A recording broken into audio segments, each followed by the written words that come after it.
കാസർഗോഡ് തോണിയിലേറി ആവേശഭരിതമായ തെരഞ്ഞെടുപ്പ് പ്രചാരണം. വടന്ന ഗ്രാമപഞ്ചായത്ത് സ്ഥാനാർത്ഥി PC സുബൈദയ്ക്ക് വോട്ട് അഭ്യർത്ഥിച്ചാണ് പഴയകാല പ്രചാരണ രീതി വീണ്ടും എത്തിയത്. താരപ്രചാരകരായി അഭിനേതാവ് കുഞ്ഞികൃഷ്ണൻ മാസ്റ്റർ എത്തിയതോടെ രംഗം കളറായി.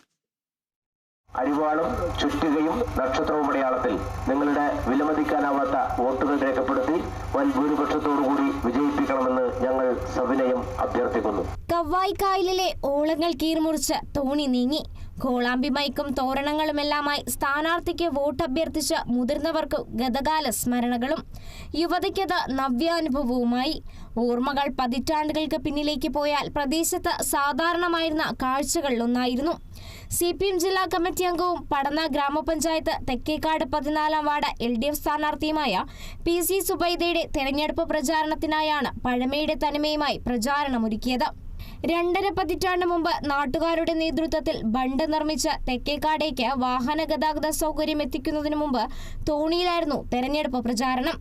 എൻ്റെ നാടിനെ സംബന്ധിച്ചിടത്തോളം ഞങ്ങൾ വെള്ളത്താൽ ചുറ്റപ്പെട്ട ഒരു 2.5 കിലോമീറ്റർ മാത്രമുള്ള ഒരു പ്രദേശമായിരുന്നു തെക്കേക്കാട് 10-25 വർഷങ്ങൾക്ക് മുമ്പ്. ആ 10-25 വർഷങ്ങൾക്ക് മുമ്പ് ഞങ്ങളുടെ പ്രചരണ പ്രവർത്തനം എന്ന് പറയുന്നത് തോണിയിലൂടെ കോളാമ്പി മൈക്ക് കെട്ടിയിട്ടുള്ള പ്രചരണ പ്രവർത്തനമായിരുന്നു ഞങ്ങളുടെ നാട്ടിലുണ്ടായിരുന്നത്.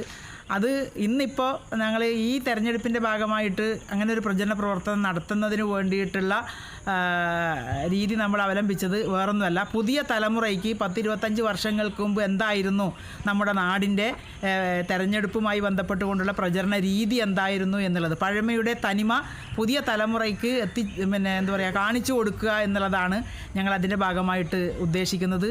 തെക്കേക്കാട് തെക്ക് ബോട്ട് ജെട്ടിയിൽ നിന്ന് തുടങ്ങി വടക്കേക്കാട് പുറത്താൾ പ്രദേശങ്ങളിലൂടെ കടന്ന് ബണ്ട് പരിസരത്ത് ഒരു പകൽ നീണ്ട പ്രചാരണം സമാപിച്ചു. തൃക്കരിപ്പൂർ, പടന്ന, വലിയ പറമ്പ് പഞ്ചായത്തുകളിലെ വിവിധ വാർഡുകളിലെ LDF സ്ഥാനാർത്ഥികൾക്ക് വേണ്ടി തോണിയിലൂടെ വോട്ട് അഭ്യർത്ഥന നടത്തി. Kerala vision news, Kasaragod.